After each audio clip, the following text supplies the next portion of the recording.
Assalamualaikum warahmatullahi wabarakatuh. Saya Anugrah Jahyani Prastowo dengan NIM 210401110107. Di sini saya akan menjelaskan dua bab pada kitab At-Tadhkirah Al-Hadramiyah. Oke, untuk bab yang akan saya bawakan di bab kedua pada kitab ini, yakni mengenai hukum haid, nifas, dan istihadah. Bismillahirrahmanirrahim. Al-babu as-sani fi dzikri ahkami al-haidi wan nifasi wal istihadati. Al-haidu huwa ad-damul al-khariju minal mar'ati allati balaghat tis'a sinina fa aktsara ala sabili sihati fi awqatin makhsusatin wa huwa kama fil hadisi syai'un katabahullahu ala banati Adam. Di bab kedua ini yakni mengenai hukum haid, nifas, dan istihadah. Yang pertama adalah haid. Haid merupakan darah yang keluar dari seorang wanita yang telah berumur 9 tahun atau lebih secara alamiah pada waktu-waktu tertentu. Hal ini seperti yang disebutkan dalam hadis, sesuatu yang telah Allah tetapkan bagi anak putri Adam. Dan darah haid ini keluar dalam keadaan sehat, bukan karena penyakit dan juga bukan saat melahirkan. Fatama ro'atil mar'atu allati balaghat tis'a sinina fa aksara daman minal farji wahaba 'alaiha an tamtani'a minas sholati was shaumi wa yahrumu 'ala zawjiha wa ta'uha sawa'un kanat damu aswada au ahmara au asfara au bihi qudratun li'anna sufrata wal qudrata haidun. Kapan saja seorang wanita yang telah berumur 9 tahun secara hitungan komariah atau lebih apabila melihat darah yang keluar dari kemaluannya, maka wajib baginya untuk mencegah dirinya dari sholat dan puasa, dan diharamkan atas suaminya untuk menggaulinya, baik darah itu berwarna hitam atau merah atau kekuningan atau agak keruh, karena warna kekuning-kuningan dan keruh juga termasuk darah haid. Dan darah hitam yang keluar pada kemaluan wanita saat haid ini disebabkan karena darah yang keluar sangatlah merah hingga menyebabkan ilusi optik. Summa ini stamarot damu yauman walailatan ay arba'an wa ishrina sa'atan fa aksaro tabayyana annahu damu haidin wa inin qoto'a qabla mudiyyi yaumin walailatin wa lam ya'ud fi muddati khamsata asyara yauman min tuhuri tabayyana annahu damu fasadin fayajibu 'alaiha qada'u sholati allati tarokatha wa qada'u miladi tarokathu. Kemudian, jika darah terus keluar selama sehari semalam, yaitu selama 24 jam atau lebih, itu berarti yang keluar adalah darah haid. Jika darah berhenti sebelum sehari semalam dan tidak keluar lagi dalam waktu 15 hari sejak keluarnya yang pertama ini, berarti darah itu adalah darah penyakit. Dengan demikian diwajibkan untuk mengqadha sholat yang telah ia tinggalkan, juga mengqadha puasa yang telah ia tinggalkan pula. Ma ba'dahu ila tamamin khamsata asyara yauman wa taqammalat bil aidi arba'un wa ishruna sa'atan fal jami'u haidun bi syarti an la yazidat damu ala khamsata asyara yauman wa illa fatajri fiha ahkamul mustahazati.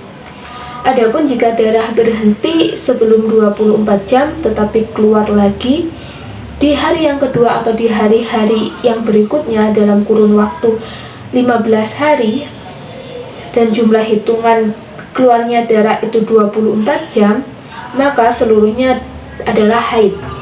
Dengan syarat darah yang keluar ini tidak lebih dari 15 hari. Tetapi kalau sudah lebih, maka dihukumi dengan istihadah. Aqallu haidhi wa walibuhu wa aksaruhu.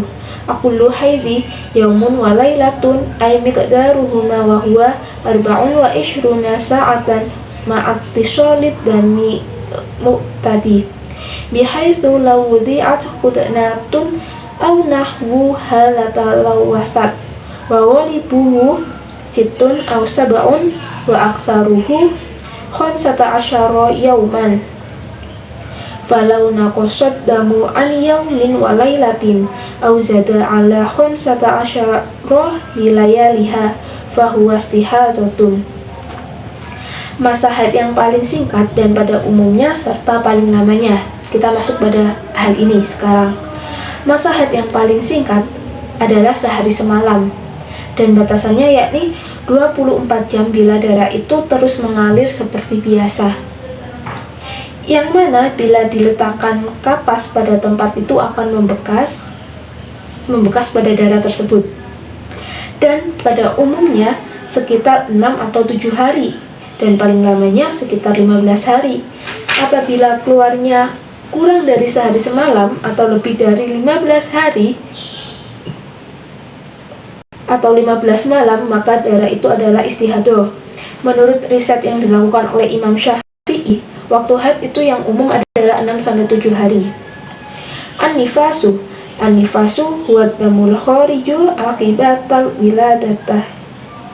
wiladati wa aqallu zamani lahdutun wa walibuhu arba'una yauman wa aksaruhu sittuna yauman falau jawazat damu sittina yauman fahuwa istihazatun. Nifas ini adalah darah yang keluar setelah seseorang melahirkan anak. Masa paling singkat dalam nifas adalah sekejap saja dan pada umumnya adalah 40 hari dan waktu paling lama dari nifas adalah 60 hari. Bila darah keluar lebih dari 60 hari, maka darah itu adalah darah istihadah. Darah yang dikeluarkan nifas ini bukanlah darah yang keluar bersamaan dengan bayi tersebut. Bila darah yang keluar bersamaan dengan bayi itu dinamakan dengan wiladah. Masa nifas ini dihitung semenjak bayi lepas dari kemaluan seorang wanita.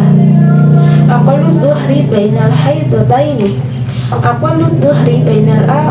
al-haidataini khamsata asyara yauman bilayaliha wa la hadda li aktsarihi falau hadat sab'an wan qata'at damu asyran summa ada fahuwa istihazatun li'annahu lam yamdi bainal haidataini aqallu dhuhri amma dhuhru alladhi bainan ifasi wal haiti fa aqalluhu lahzatun wallahu a'lam.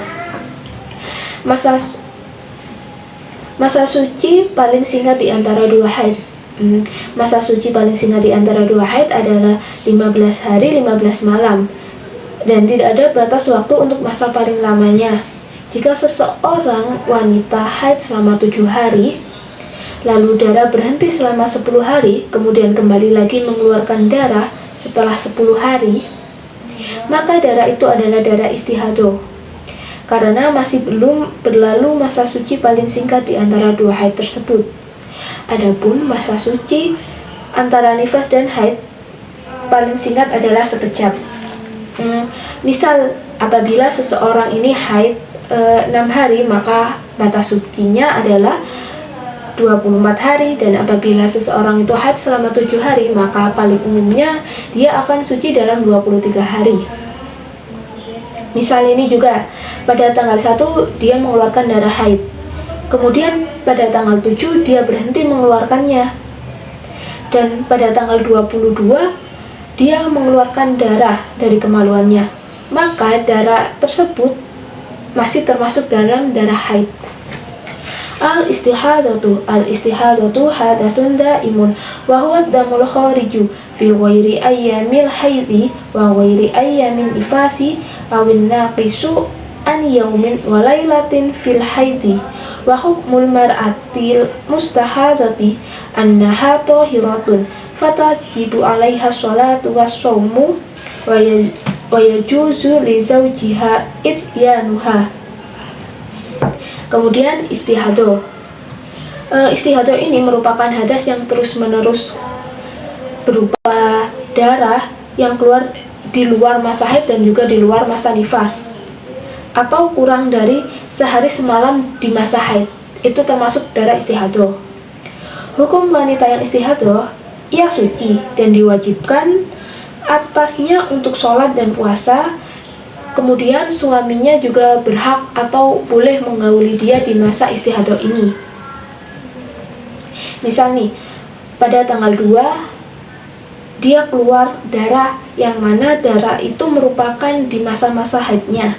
Lalu kemudian darah tersebut berhenti keluar pada tanggal 22, yakni kurang lebih dia haid sekitar 20 hari. 20 hari ini kan sudah melebihi dari batas masa haid. Nah, kemudian 5 hari yang terakhir ini dihitung dalam masa istihadah.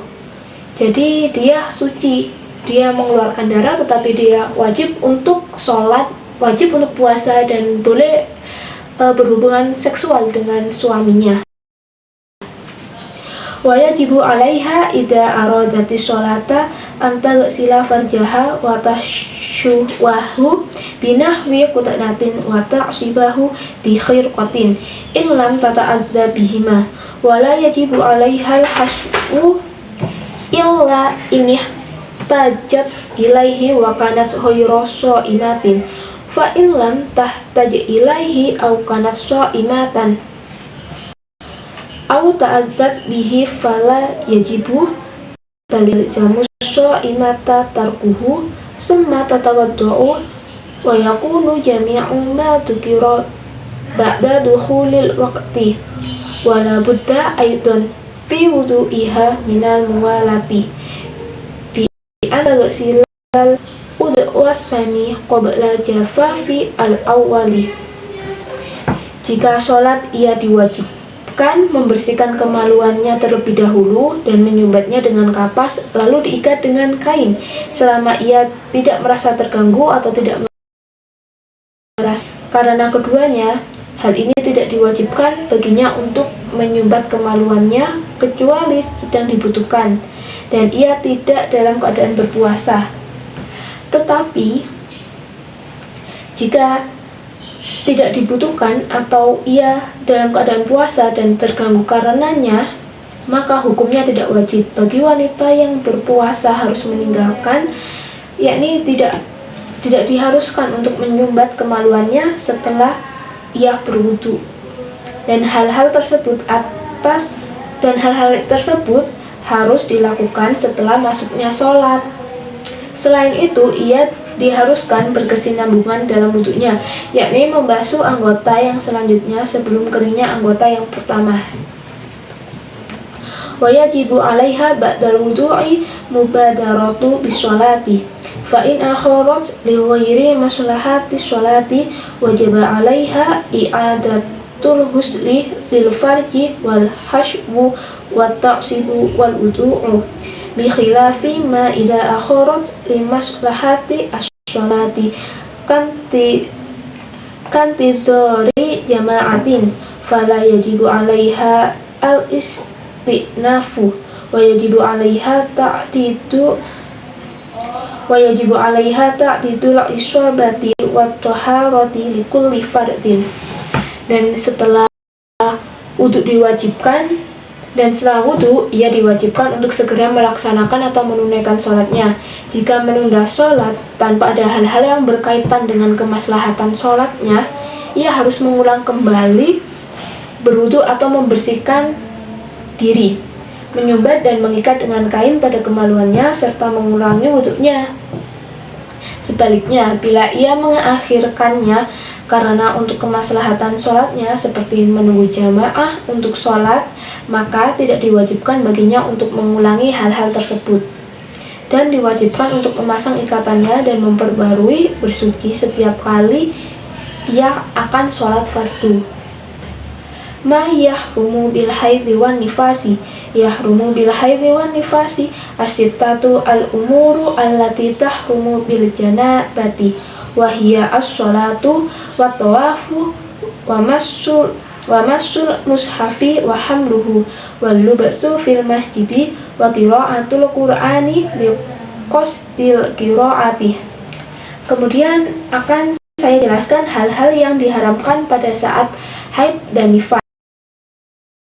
Saat haid dan nifas ini ada 6 perkara, sebagaimana yang telah diharamkan saat seseorang berhadas besar, yakni yang pertama sholat, kedua tawaf, ketiga menyentuh mushaf dan membawanya, 4 berdiam diri di masjid, kemudian yang terakhir adalah membaca Al-Quran dengan niat tilawah.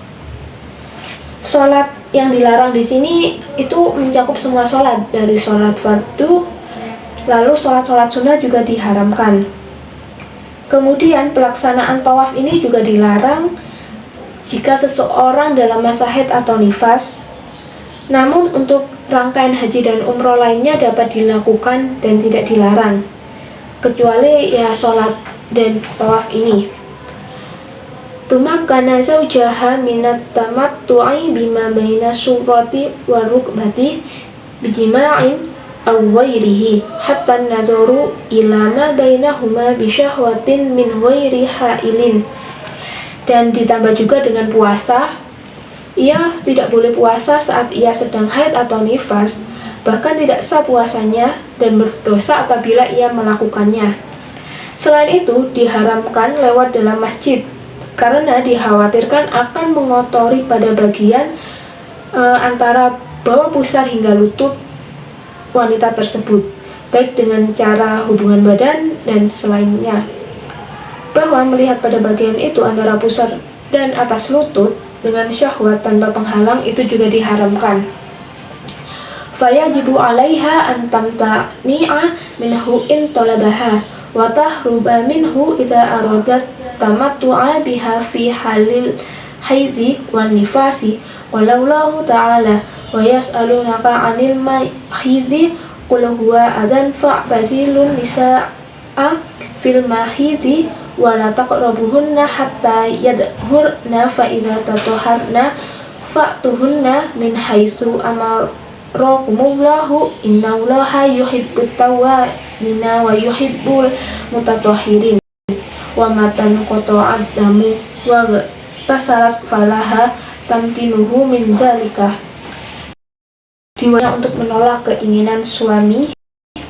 Sang suami memintanya untuk berhubungan badan dan menghindar apabila suami ingin menikmati bagian tersebut di saat seorang wanita sedang masa haid atau masa nifasnya ini. Seperti pada firman Allah yang artinya, mereka bertanya kepadamu tentang haid, katakanlah, haid itu adalah kotoran. Oleh sebab itu, hendaklah kamu menjauhkan diri dari wanita di waktu haid, dan janganlah kamu mendekati mereka suci. Dan apabila mereka suci, maka campurilah mereka itu di tempat yang diperintahkan Allah kepadamu. Sesungguhnya Allah menyukai orang-orang yang taubat dan menyukai orang-orang yang mensucikan diri. Quran Surat Al-Baqarah ayat 222. Dan setelah darahnya berhenti, juga setelah ia mandi wajib, maka ia diperbolehkan untuk melakukan hubungan suami istri dengan suaminya. Akan tetapi, bila seseorang sudah berhenti masa haidnya namun dia belum mandi besar, maka diharamkan baginya untuk melakukan hubungan suami istri. Allah melarang adanya hubungan intim atau seksual ini pada masa haid dan nifas karena sejatinya darah yang keluar pada masa itu merupakan darah kotor. Secara medis, berhubungan intim pada dua masa yang dilarang itu dapat menimbulkan resiko infeksi pada rahim maupun vagina. Dan seks yang dilakukan akan menimbulkan rasa perih dan tidak nyaman bagi seorang wanita. Maka dari itu Allah mengharamkannya. Apabila hal tersebut terjadi, maka keduanya diwajibkan untuk melakukan taubat dan dianjurkan bersedekah sebesar 1 dinar apabila darah haid itu masih deras atau berwarna merah, dan setengah dinar apabila masa haid sudah agak surut atau haidnya berwarna kuning. dan pelanggaran ini termasuk pelanggaran yang cukup besar. Wa yahrumu 'alaiha an taqdiba 'alaihi fataqula lahu inni haidun alla yaqrubuha kama yahrumu 'alaiha an la tukhbirahu bil haidhi idza kanat haidun faqad ruwiya an Rasulillahi sallallahu alaihi wa alihi wasallam annahu qala la'anallahu ghayyishata wal muwawwishata. Qala ulama'u wal ghayyishata hiya allati la tu'limu zawjaha annaha haidun liyazi'aha fayujami'aha wal muwawwishatu hiya allati la takunu haidun fatakzibu ala zawjiha wa taqulu inni haidun. Dan diharamkan baginya membohongi suaminya seperti ia berkata, aku sedang haid, agar suaminya tidak mendekatinya. Juga diharamkan pula bagi dia bila tidak memberitahu suaminya apabila ia dalam masa haid, jika dia memang benar-benar dalam masa haid. Hal ini telah diriwayatkan dari Rasulullah SAW. Allah melaknat al-ghashiyah dan al-muwawwishiyah. Berkata sebagian ulama, makna dari kalimat al-ghashiyah adalah wanita yang tidak memberitahu suaminya kalau ia haid agar suaminya mendatanginya dan menggaulinya. Dan al-muwawwishah adalah wanita yang tidak sedang dalam haid dan berbohong kepada. Tanbihun, idza kanatil mar'atu tahiratan minal haidi wan nifasi summa tara'a 'alaiha ahaduhuma ba'da dukhuli waqti sholati wa qad madha minal waqti zamanun yumkinuhuma fi'lu tilka sholati fihi wa lam tusalliha fal wajibu 'alaiha idza tahurat min haidhiha aw nifasiha an taqdiya tilka sholata li'annaha qad wajabat 'alaiha wa tamakkanat min fi'liha wa lam taf'alha wa hadha yusamma turwal mani'. Dan di sini terdapat catatan penting. Apabila seorang wanita yang suci dari haid dan nifas lalu tiba-tiba datang dari salah satunya, yakni antara haid atau nifas, setelah masuknya waktu sholat, sedangkan pada saat itu ia masih ada waktu untuk dia bisa mengerjakan sholat, namun dia tidak mengerjakannya, maka diwajibkan atasnya setelah suci nanti dia harus mengqadha sholat yang telah ia tinggalkan tersebut.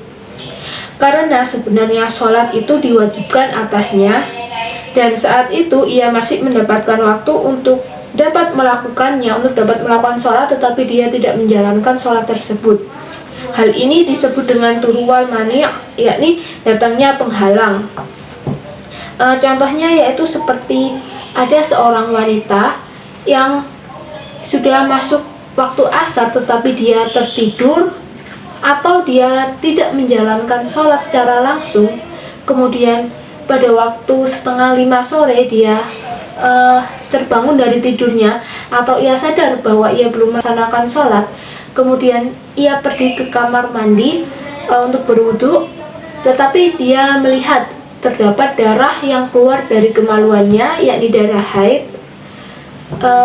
maka di waktu dia suci nanti dia wajib mengqadha sholat asarnya yang telah ia tinggalkan tadi.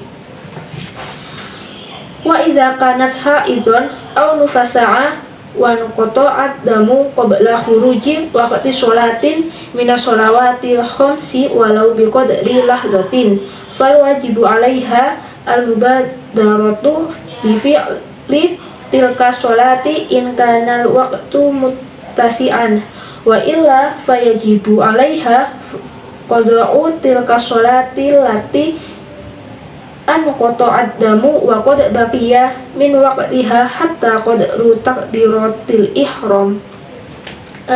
Jika wanita yang haid atau nifas telah berhenti darahnya atau dia telah suci, sebelum keluarnya salah satu waktu sholat wajib meski hanya sebentar, maka diwajibkan atasnya untuk segera melakukan sholat tersebut pada waktu yang masih cukup.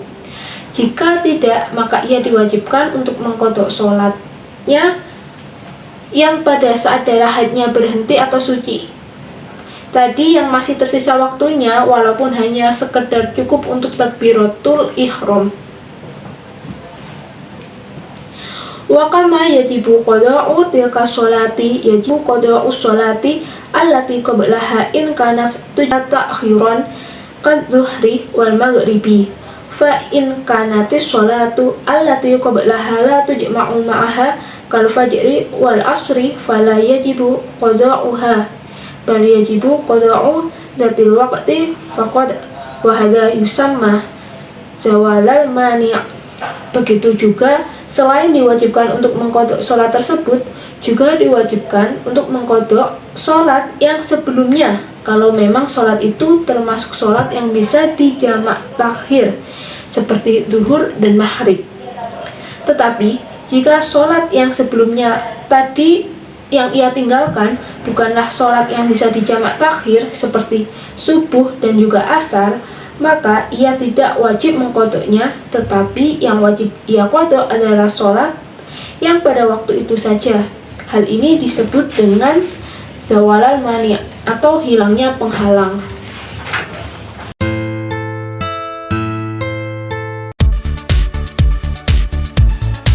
Untuk selanjutnya kita akan masuk dalam bab 4.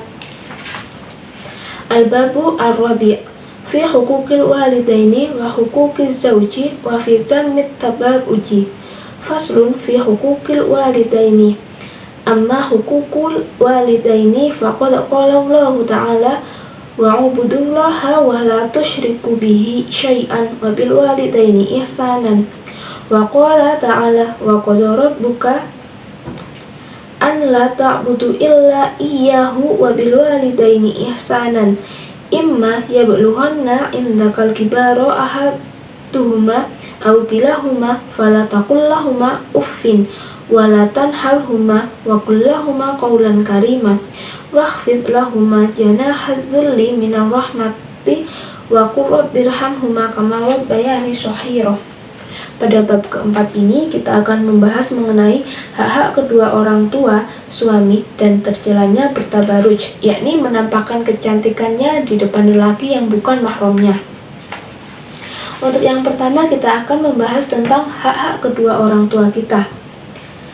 Adapun hak-hak kedua orang tua telah disebutkan Allah dalam firman-Nya yang artinya, sembahlah Allah dan janganlah kamu mempersekutukannya dengan sesuatu pun, dan berbuat baiklah kepada kedua orang tua ibu bapak. Quran Surat An-Nisa ayat 36, dan pada Quran Surah Al-Isra ayat 23-24 yang memiliki arti, dan Tuhanmu telah memerintahkan supaya kamu jangan menyembah selain Dia, dan hendaklah kamu berbuat baik kepada ibu atau bapakmu dengan sebaik-baiknya. Arti dari di sini adalah kalian harus berbuat baik kepada kedua orang tua kalian dengan sebaik-baiknya.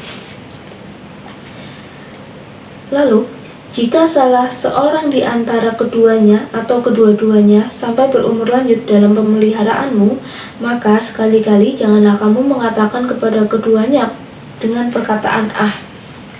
Ini artinya jika ayah atau ibumu dalam masa tuanya dalam pemeliharaanmu, maka kewajibanmu adalah menghormati keduanya dan berperilaku baik kepada keduanya, dan jangan sampai kalian mengatakan ah atau menunjukkan kejengkelan-kejengkelan semacam ini. Kemudian, dan janganlah kamu membentak mereka. Maksud dari arti ini adalah kalian saja berkata ah dilarang, apalagi menghardik mereka. Sebaliknya, dan ucapkanlah kepada mereka perkataan yang mulia. Kita dianjurkan untuk bertutur kata dengan baik kepada kedua orang tua kita, sebagaimana kita ingin dihormati oleh anak-anak kita dengan tutur kata yang baik. Kemudian rendahkanlah dirimu terhadap mereka berdua dengan penuh kasih sayang. Penuh rendah hati. Penuh rendah hati ini adalah tanda kasih sayang kita kepada mereka, sebagaimana kalian mengingat kasih sayang mereka kepada kalian sewaktu kalian masih kecil. Dan ucapkanlah, wahai Tuhanku, kasihilah mereka berdua sebagaimana mereka berdua telah mendidik aku sewaktu kecil.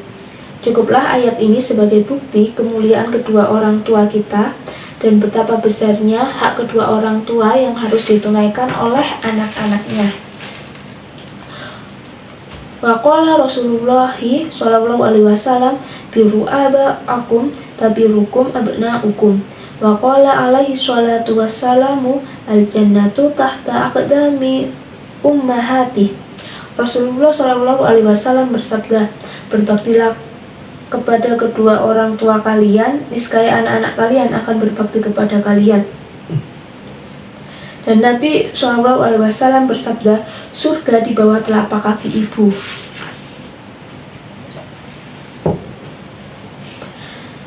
Artinya, bila kalian berbakti kepada orang tua kalian, niscaya Allah akan memberi kalian anak-anak yang berbakti pula kepada kalian. Jadi, barang siapa yang berbakti kepada ibu bapaknya, maka ia akan memperoleh 4 kabar yang gembira yang telah dikabarkan oleh Rasulullah SAW, yakni yang pertama, Allah akan memanjangkan umurnya. Kedua, Allah akan memberikan anak-anak yang terus hidup. Ketiga, mereka akan berbakti sebagaimana dahulu ia berbakti kepada kedua orang tuanya. Dan yang keempat adalah ia akan mendapatkan ridho Allah sallallahu alaihi wasallam. Faqad warada 'anin nabiyyi sallallahu alaihi wasallam annahu qala rizallahu fi ridhal walidaini wa suhtullah fi suhtil walidaini. Wa ruwiya 'anillahi ta'ala annahu qala man asbaha murdiyan limus khiton liwalidayhi fa ana anhu sakhitun wa man asbaha muskhitan limurdiyan liwalidayhi fa ana anhu radin. Telah diriwayatkan bahwa Rasulullah SAW bersabda, keridhaan Allah terletak pada keridhaan kedua orang tua dan kemurkaan Allah terletak pada kemurkaan kedua orang tua. Telah diriwayatkan bahwa Allah Subhanahu wa Ta'ala berfirman, barang siapa di pagi hari melakukan perbuatan yang membuatku ridho tetapi membuat kedua orang tuanya murka, maka aku murka kepadanya. Dan barang siapa di pagi hari melakukan perbuatan yang membuatku murka tetapi ia membuat kedua orang tuanya ridho, maka aku ridho kepadanya.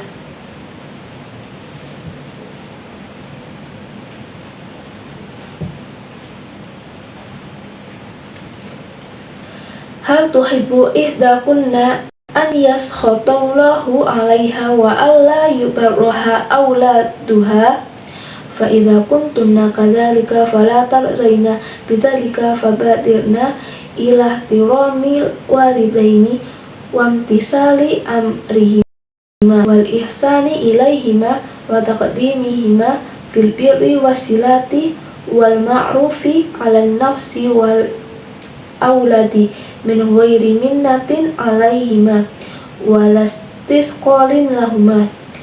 Apa seorang dari kalian ingin Allah murka kepadanya dan ingin anak-anak tidak berbakti kepadanya? Bila kalian dalam keadaan demikian, maka janganlah kalian rela terhadap hal ini. Segeralah menghormati kedua orang tua dan mematuhi perintah-perintah yang mereka berikan. Kemudian berbuat baiklah kepada mereka, mendahulukan mereka dalam berbakti, bersilaturahmi, dan berbuat baik daripada terhadap diri sendiri. Anak-anak tanpa mengungkit-ungkitnya di hadapan mereka dan tidak merasa keberatan melakukannya terhadap mereka. Wahtarna kallal hadari an yuwiyakunna iblisu fatukhalifnahuma fa inna uquqal walidaini minal kabairi. Amma sami'tunna qawlahu alaihi salamu akhbarul kabairi salasun al-isyraku billah wa uququ walidaini wa syahadati zuri wa qawluhu fil hadisil akhari salasatun haramallahu tabaraka wa ta'ala alaihimul jannata mudminul khamri wal aquli walidayhi wad dayusil ladzi yuqirru khabasa fi ahlihi. Jangan sampai kita tertipu daya oleh iblis sehingga kita menentang mereka karena durhaka kepada orang tua, termasuk dosa besar. Tidaklah kalian mendengar sabda Nabi Shallallahu Alaihi Wasallam, dosa terbesar ada 3. Yang pertama, menyekutukan Allah. Kedua, durhaka kepada orang tua. Dan ketiga, kesaksian yang palsu. Juga sabda Nabi dalam hadis lain yang berbunyi, 3 orang yang Allah haramkan surga atas mereka. Yang pertama, orang yang suka minum minuman keras. Yang kedua, pendurhaka kepada orang tuanya. Dan yang ketiga adalah dayus, yakni seorang suami yang membenarkan tindakan buruk dari istrinya.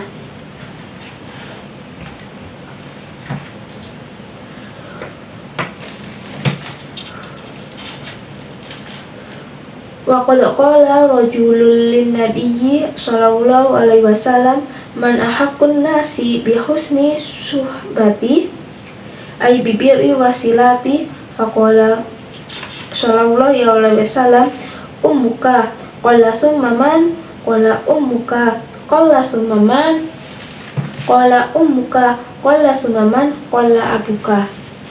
Seorang laki-laki bertanya kepada Rasulullah SAW, siapakah orang yang paling berhak mendapat baktiku? Beliau menjawab, ibumu. Ia bertanya lagi, lalu siapa? Beliau menjawab, ibumu. Ia kembali bertanya, lalu siapa? Beliau kembali menjawabnya, ibumu. Ia bertanya lagi, lalu siapa? Baru kemudian Nabi menjawab, ayahmu. Ketahuilah bahwa berbakti kepada ibu melebihi daripada berbakti kepada ayah.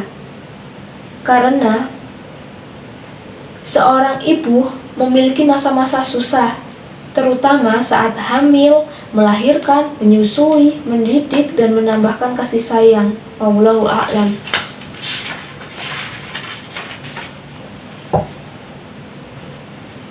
Wa kama yajibu 'alal insani an yabirrahuma fi hayatihima kadzalika yanbaghi lahu an yabirrahuma ba'da wafatihima wa dzalika bidu'ai wal istighfari lahuma wa biqada'i duyunihima wa tanfidi wasayahuma wa bisilati arhamihima wa biri asdiqaihima wa ahli mawaddatihima fadzalika kulluhu min tamami al-birri kama waradat bihil ahadisu.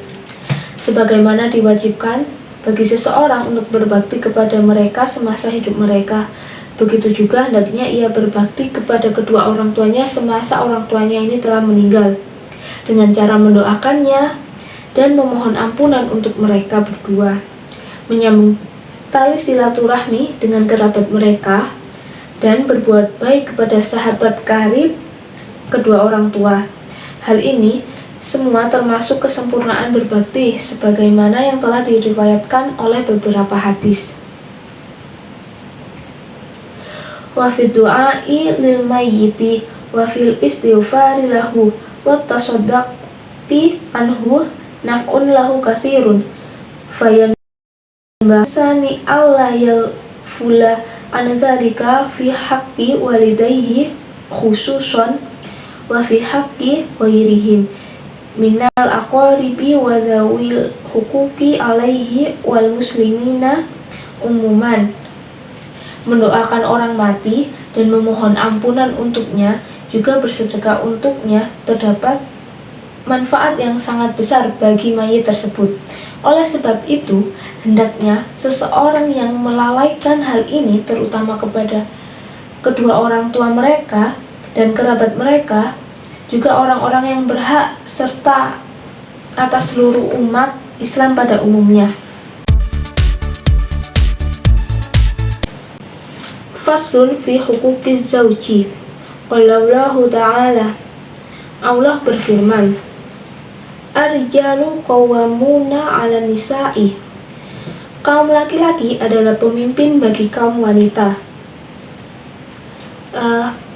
Artinya di sini pemimpin di sini adalah seperti pemimpin bagi rakyatnya. Posisi laki-laki pun begitu. Seorang laki-laki mengurus seluruh kepentingan kaum wanita, baik dalam hal mengatur serta mendidik mereka dan berusaha menjaga kaum wanita. Wa bima fadzum ala ba'din. Oleh karenanya Allah telah melebihkan sebagian mereka, yakni laki-laki, atas sebagian yang lain, yakni dari perempuan. Artinya, Allah telah melebihkan kaum lelaki atas kaum wanita dalam beberapa hal, di antaranya kesempurnaan akal dan agama, perencanaan yang baik, kelebihan dalam melakukan kekuatan untuk berbuat amal baik, ketaatan, mendirikan syiar-syiar agama, memimpin, memberikan kesaksian, kewajiban berjihad, serta sholat Jumat. Serta ada tambahan lagi, yakni dalam bagian warisan dan jalur keturunan akan bernasab kepada kaum laki-laki. Bima anfaqu min amwalihim. Dan karena mereka lelaki telah menafkahkan sebagian dari harta mereka. Ini artinya ketika seorang laki-laki menikahi seorang perempuan, maka ia wajib mengeluarkan uang mahar serta uang belanjaan untuk istrinya. Fassolihatu qanitatun hafizatun lil ghaibi. Maka wanita yang soleh di antara mereka yang taat kepada suami mereka lagi memelihara diri ketika suaminya tidak ada. Maksudnya adalah wanita ketika suaminya ini tidak ada di rumahnya, mereka berkewajiban untuk menjaga rumah, menjaga kehormatan dirinya, serta menjaga hartanya. Seperti dalam sabda Nabi yang memiliki arti, sebaik-baiknya wanita adalah yang apabila engkau lihat ia menyenangkanmu, jika engkau perintahkan ia akan mentaatimu, jika engkau tidak ada ia akan menjagamu pada hartamu dan pada dirinya. Hadis tersebut termuat dalam Abu Daud At-Tayalisi dan juga Ibnu Abi Hatim.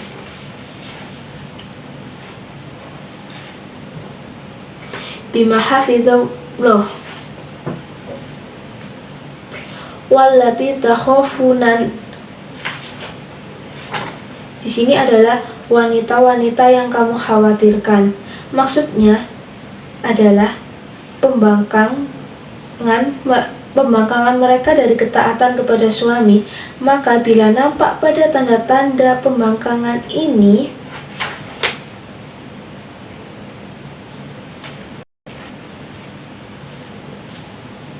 fa'iduhunna,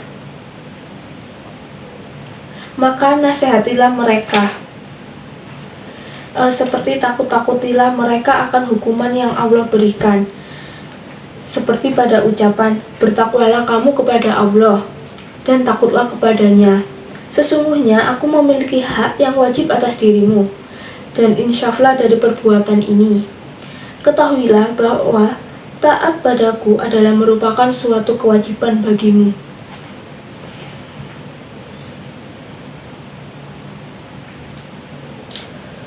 Wahjuruhunna fil mazaji'i wadribuhunna fa in aza'nakum fala tab'u 'alaihinna sabilan. Dan apabila nasihat itu tidak membekas pada dia dan dia terus-terus membangkang kamu, maka tinggalkanlah ia dari tempat tidur. Sebagaimana firman Allah, dan pisahkanlah mereka di tempat tidur mereka, pisahkanlah mereka di ranjang yang lain. Apabila masih tidak sadar, maka takutilah mereka dengan cara memukul mereka. Tetapi dengan melakukan pukulan yang tidak melukai, yaitu yang tidak mematahkan tulang ataupun membuat cacat pada badan mereka. Kemudian jika mereka mentaatimu dengan tidak membangkangmu, maka janganlah kamu mencari-cari jalan untuk menyusahkannya atau untuk menzalimi mereka. Innallaha kana 'aliyan kabiron. Sesungguhnya Allah Maha Tinggi lagi Maha Besar. Maka takutlah kalian kepada Allah dan hukum-hukumnya, karena ia lebih berkuasa atas kalian daripada kuasa kalian terhadap orang-orang di bawah kalian.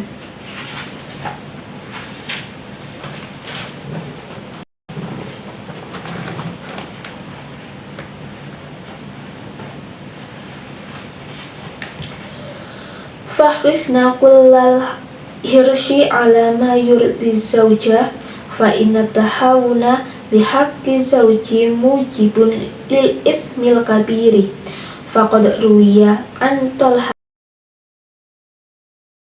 radhiyallahu anhu annahu qala ayyuma amra'atin kalahat fi wahyu alaihil wa ma fahiya fi sakhatillahi ila an tadhaka fi wajhi zawjiha. Maka berusahalah kalian dengan sungguh untuk menjadikan suami kalian ladang ridho Allah.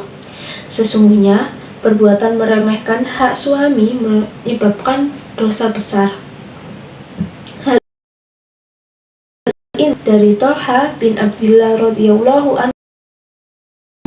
Setiap wanita yang berbuka masam di hadapan suaminya hingga ia menyebabkan suaminya kesal terhadapnya, maka ia berada dalam kemurkaan Allah sampai ia tersenyum di hadapan suaminya.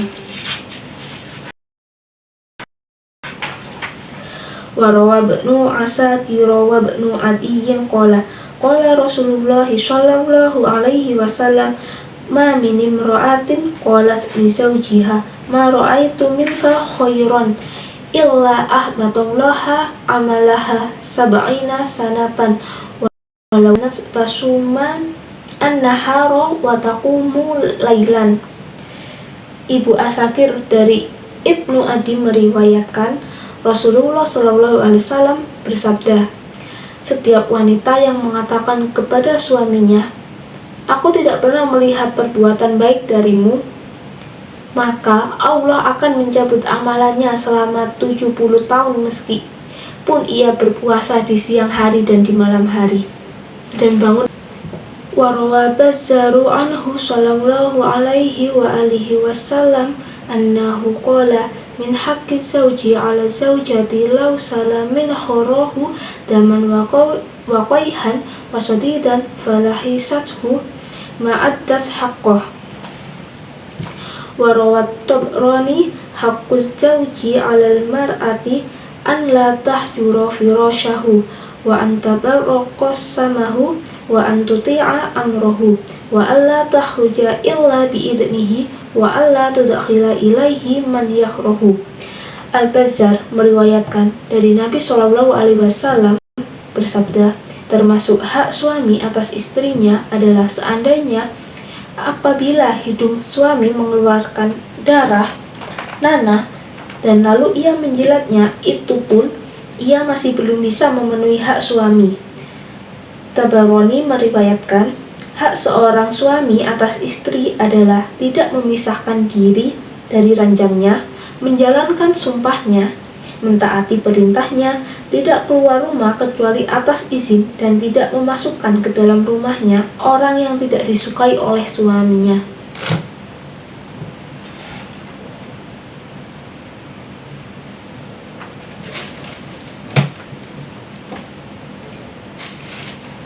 Wabil jumlati famin hukukil muta'akkidati ala zaujati imtisalu amri zaujiha wa ta'atihi wa idza da'aha ila firashihi lam yazul lahal imtina'u illa li udhrin syar'iyyi wa alla takhruja min baitihi illa bi idnihi wa in kharajat bi idnihi famasturatun fi hayatin la tunkaru wa tadlubu mawazi'al kholiyata minazimhami duna syawari'i wal aswaqi mukhtarizatan min an yasma'a ajnabiyyun sautaha aw ya'rifaha bi syakhsiha wa la tata'arrafu ila sadiqi zawjiha wa la tuksiru su'uda ala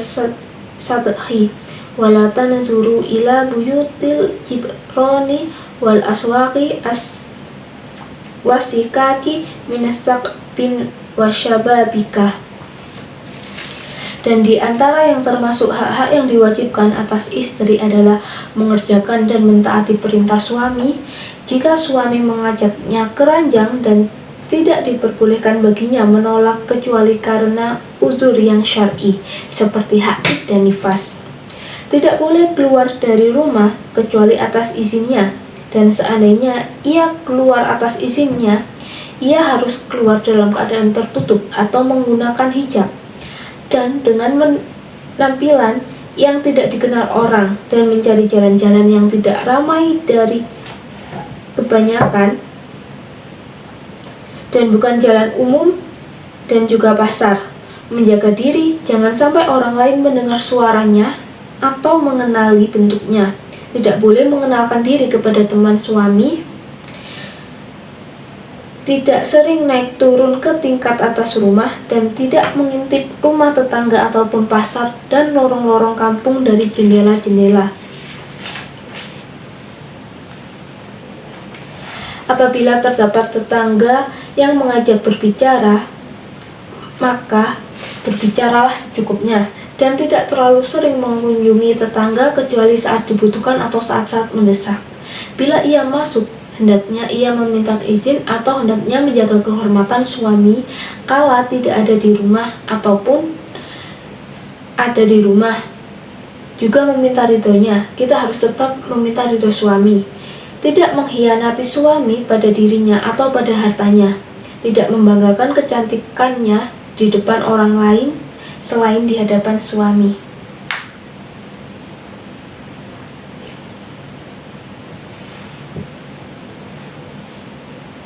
Wa mimma yatlubu minha aidan at-tazayyunu wat tayyibu li zawjiha wa muqabalatu bil bishri wal inbisati wa an taquma bi kulli khidmatin fid dari taqdiru 'alaiha. Dan termasuk hal-hal yang diharuskan terhadap suami, yakni sebagai wanita kita harus berdandan dan memakai minyak wangi untuk suami, menemui suami dengan senyuman yang manis dan penuh kegembiraan, melakukan pekerjaan rumah tangga sebisanya.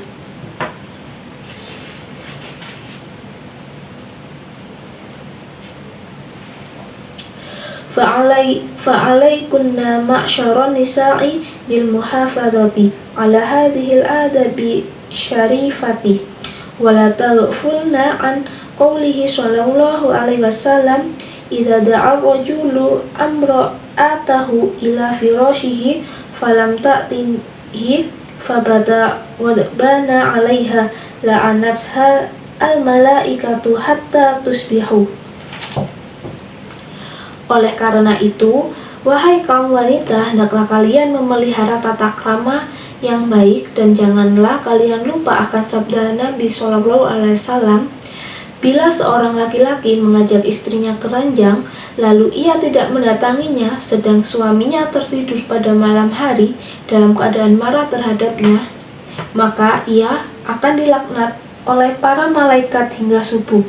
Hadis riwayat Bukhari Muslim.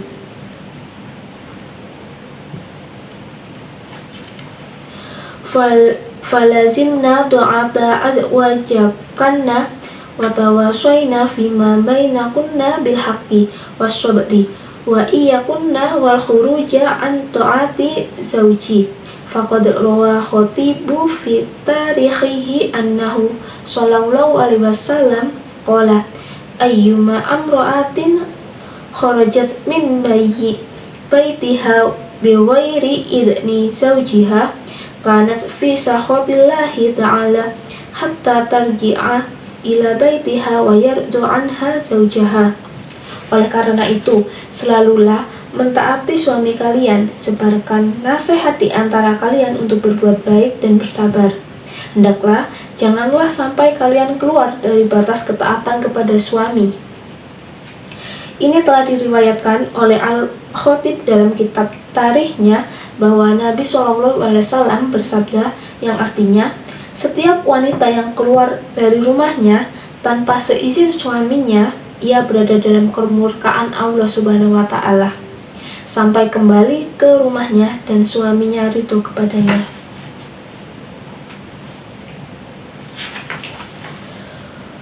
Wal tahdharil mar'atu min an tadluba talaqaha min zawjiha bighairi udhrin.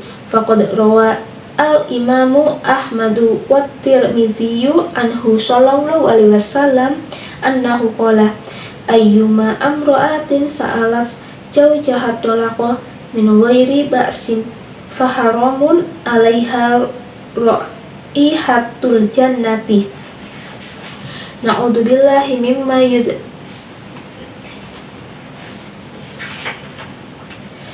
Na'udzubillahi mimma yu'dzibullahu ta'ala wa nas'aluhu at-taufiqa lima yurdihi, amin.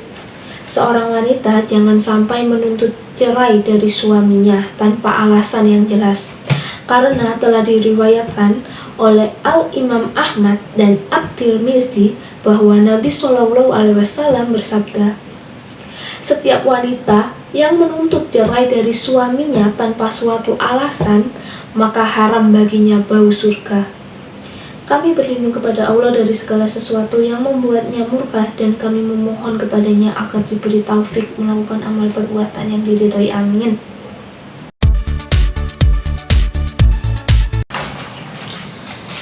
Faslun fi tamit tabarruji wal hassi ala waddi masari. Tercelanya bertabaruj dan anjuran menahan pandangan. Qala Allah Ta'ala, Allah Ta'ala berfirman, waqarna fi buyutikunna, dan hendaklah kamu menetap di rumahmu. Ini artinya menetap di rumah bagi seorang wanita merupakan kemuliaan dan kebesarannya, karena seorang wanita dikala dia menetap itu, dia akan menunjukkan sisi mulianya. Wala tabarrajna tabarrujja jahiliyah al-ula, dan janganlah kamu berhias dan bertingkah laku seperti orang-orang jahiliyah yang terdahulu. Jahiliyah di sini yang dimaksudkan adalah orang-orang kafir sebelum masuknya Islam. Allah telah melarang bagi para wanita untuk meniru mereka, maka janganlah kalian berpaling dari mentaati ayat ini. Bagaimana mungkin seorang wanita yang beriman, wanita yang solehah, memandang baik pakaian yang bukan pakaian wanita yang beriman? Paham kan? Dan bagaimana hatinya tertarik kepada pakaian dan perhiasan yang dipakai oleh wanita-wanita kafir? Kenapa para wanita berani keluar sambil menampakkan wajah tanpa menutupnya? Bukankah dalam firman Allah di surat Al-Ahzab ayat 59 telah diterangkan bahwa seorang perempuan, baik itu istri Nabi, anak Nabi, atau kaum mukmin, hendaknya menutup atau mengelurkan jilbabnya ke seluruh tubuh mereka. Yang demikian itu supaya mereka lebih mudah dikenal, karena itu mereka tidak akan diganggu. Dan Allah adalah Maha Pengampun lagi Maha Penyayang.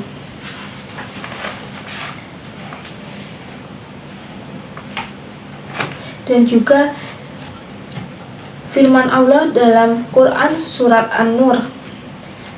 Bismillahirrahmanirrahim.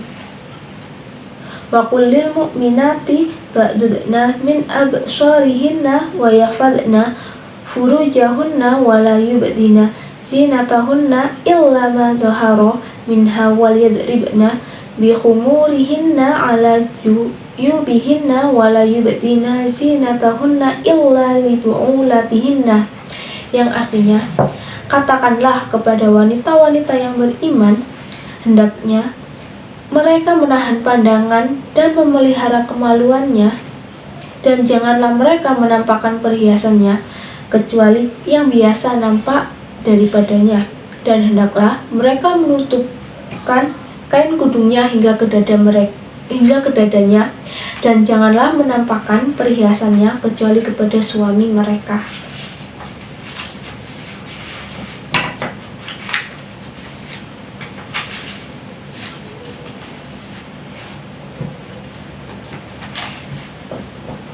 Wa qad rawat Tabrani bi isnadin hasanin anin nabiyyi sallallahu alaihi wasallam annahu qala an-nisa'u awratun wa inna mar'ata la takhruju min baitiha wa ma biha ba'sun fayastashrifuha asy-syaitanu fayaqulu innaka la tamurrina ala ahadin illa a'jabatihi wa innal mar'ata la talbasu siyabaha fayuqalu laha aina turidina fataqulu a'udhu maridun au ushidu janazatan au usolli fi masjidin wa ma'abadatin ro'atin rabbaha misla anta mudahu fi baitiha. Imam Tabrani telah meriwayatkan dengan sanad yang baik bahwa Nabi Shallallahu Alaihi Wasallam bersabda, kaum wanita merupakan aurat, dan sesungguhnya seorang wanita keluar dari rumahnya tanpa ada keperluan yang penting, lalu syaitan mengikutinya dan berkata, sesungguhnya tidaklah engkau berpapasan dengan seorang pun, melainkan pasti engkau membuatnya kagum. Dan sesungguhnya seorang wanita memakai pakaiannya, lalu ia ditanya, hendak kemanakah engkau? Ia menjawab, aku akan mengunjungi orang yang sakit, atau aku akan mengantarkan jenazah, atau pula aku akan hendak sholat di masjid. Dan tidaklah seorang wanita beribadah kepada Tuhannya seperti ia beribadah kepadanya dalam rumahnya.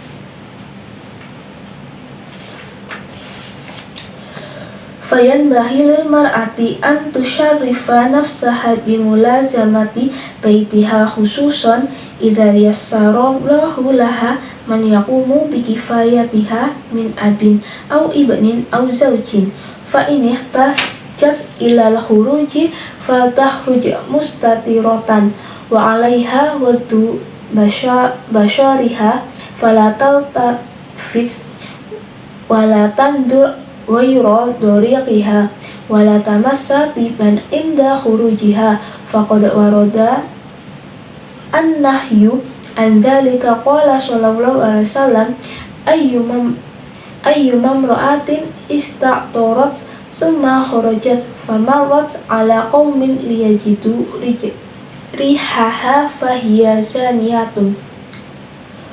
Ruwa Abu Dawud wa Tirmizi Aihiya bisababi zalika muta'arridatun lizina sa'iyatun fi asbabihi. Hendaknya seorang wanita memuliakan dirinya dengan tetap tinggal di dalam rumahnya, terutama bila Allah memudahkan baginya dengan adanya seorang yang mengurus kebutuhannya, baik itu ayah, anak, atau suami. Seandainya ia perlu keluar, hendaknya ia keluar dalam keadaan yang menutup aurat, menahan pandangan tanpa banyak menoleh ke kanan ke kiri, tidak memandang selain jalan yang ia lewati, dan tidak memakai wangian saat ia keluar rumah, sebab telah diriwayatkan memakai wewangian itu adalah larangan. Dalam sabda Nabi SAW, setiap wanita yang memakai wewangian lalu ia keluar rumah dan melewati sekumpulan orang sehingga mereka mencium baunya, maka ia adalah seorang pezina. Hadis riwayat Abu Daud dan Tirmizi. Artinya, karena apa yang dilakukan itu menyebabkan ia bisa terjerumus ke dalam perbuatan zina, dan itu akan berakibatkan dosa. Hadza waltazari zil mar'atu kull Hadza waltahtari zil mar'atu kullal ihtirazi anin nazari ila rijali ajanibi.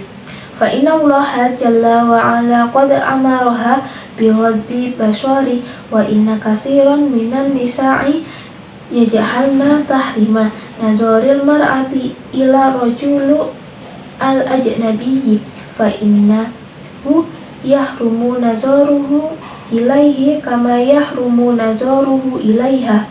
Oleh karena itu, sebaiknya seorang wanita benar-benar menjaga diri dari memandang lelaki asing yang bukan mahramnya, karena Allah Subhanahu wa Ta'ala telah memerintahkannya untuk menahan pandangannya.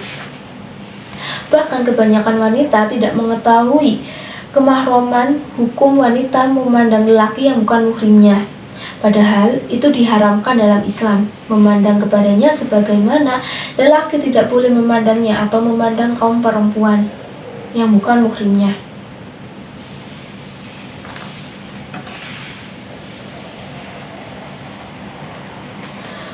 Wal tahdharil mar'atu aizon min kashfi auratiha bihadratin nisa'i wa auratul mar'ati 'inda nisa'i al-muslimati ma baina suratiha wa rukbatiha wa indal kafirati yajibu an tastura jami'a badaniha illa ma yabdu indal mihnati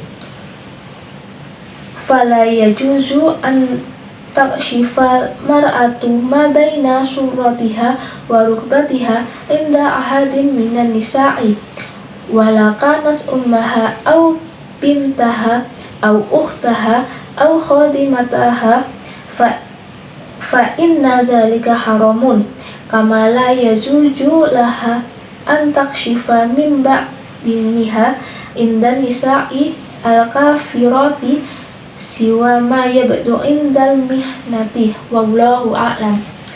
Hendaknya seorang wanita menjaga dirinya agar tidak membuka aurat di hadapan sesama kaum wanita. Aurat seorang wanita di hadapan wanita muslimah lainnya batasnya antara pusar dan lutut. Sedangkan di hadapan wanita non-muslim, ia wajib menutup seluruh badannya kecuali yang biasa tampak saat bekerja. Jika ia tidak boleh menampakkan anggota tubuh bagian pusar dan lutut di hadapan wanita manapun, meskipun itu adalah ibunya, putrinya, saudaranya, atau pelayan wanitanya, karena hal itu hukumnya haram. Sebagaimana juga ia tidak boleh menampakkan anggota tubuhnya di hadapan wanita non-muslim kecuali yang biasa nampak saat bekerja. Wallahu a'lam. Sekian pembahasan dari saya, kurang lebihnya mohon maaf. Wassalamualaikum warahmatullahi wabarakatuh.